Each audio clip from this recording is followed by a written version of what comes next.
Well, good evening.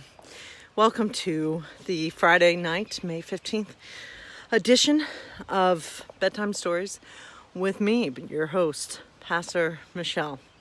So as you can tell, it's a few minutes past 8. I'm a little out of breath, sorry. Just got done. I'm in such good shape. I'm out of breath from just going downstairs in the basement. All right. So, hello everyone. Sorry. I just noticed those bags under my eyes. Man, I need a cucumber thing or something. Anyway, I hope all of you have had a good day. Today, I actually was in the office working. And it was kind of nice being in the office, a little change of scenery. Got a lot done.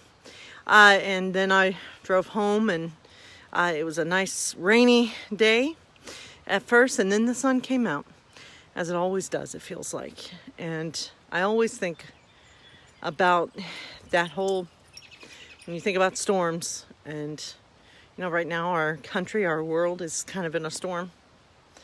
But let's hope that we get to see the rainbow after the storm soon. So I know things are kind of scary right now. And it seems like things are not going to get any better. But, as a bad storm happens and it gets scary and you think that you think the rain's never going to let up, and then it does. And then look at the sky. And then you get this. And so, I have faith that blue skies will come again. One way or another, right? So it is pretty. Our house isn't that pretty, but anyway, I thought I'd wax on poetically for a minute about weather and how that relates to our pandemic. Not really, but I just think about that. I think about how scared I've gotten in storms before and how the storm did get better. And so just be reminded of that. Be reminded that there's always a rainbow, or maybe not rainbow, but I don't know. I don't know where I'm going with that. I just if you need encouragement, just know that, I don't know, we will prevail some way or another through all this. And I know I drove by one of the restaurants that are open down the street from us, and I'm on the fence about all that. I'm on the fence thinking, I hear that we're opening up too soon. I hear that we've waited too long to open. It's a mess out there. And I don't know which way to have an opinion.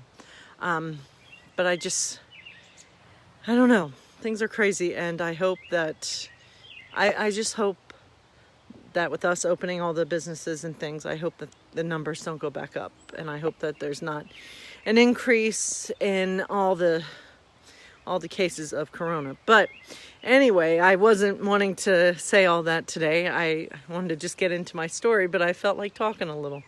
And so, my friends, today the story comes to you. It's centered around the 101 Dalmatians. And so today, the story is actually called The Good Thing About Rain. And so how appropriate is that for today? Because there is a good thing about rain. Because what does rain do? It feeds our plants. It makes our grass grow. And so, yeah, there is a good thing about rain. And so maybe there's a good thing about all this that we're going through right now. Anyway, you're probably wondering, just get on with the story, right? So, without further ado, let's get on with the bedtime story. So gather up, my friends.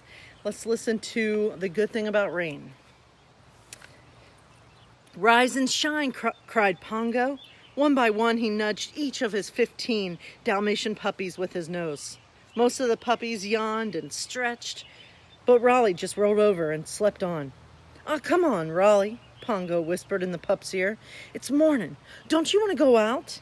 At the mention of the word out, Raleigh was instantly wide awake, and he was not alone. As if by magic, the sleepy group of puppies had become a pack of jumping, barking puppies. They raced together through the kitchen to the back door, where they jumped up and down, waiting for Nanny to let them out into the garden. Sorry, I was making sure our puppy is okay. "Okay, here I come," said Nanny as she made her way across the kitchen.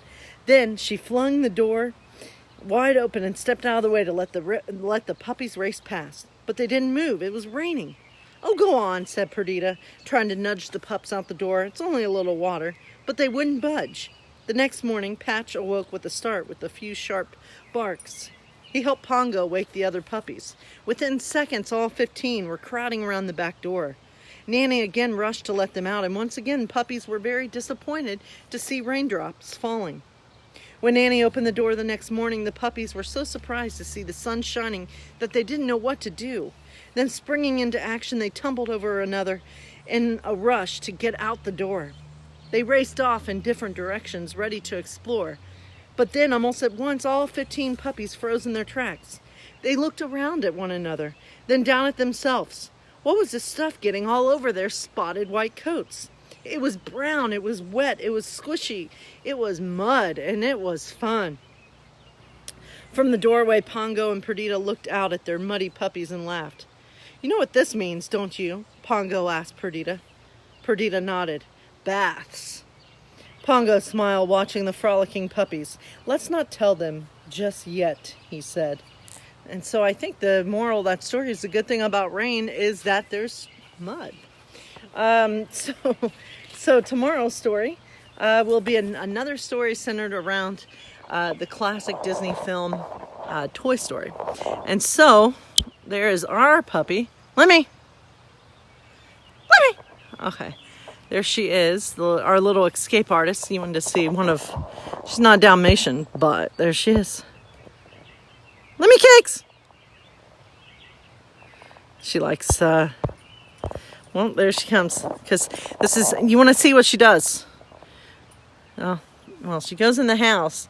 What? Say hi. And then she goes up to our treat thing. I don't know who keeps giving her treats. Anyway, a little secret. I'll let you in on it.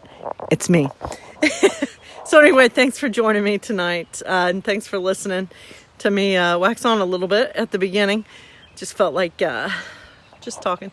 Had a moment of joy today as I was driving home. Got to have the windows down and had Beach Boys blaring on the car. So it was a kind of nice moment. So I hope you all had a moment of joy as well. So bless you all and sweet dreams tonight. Until tomorrow, Lord willing.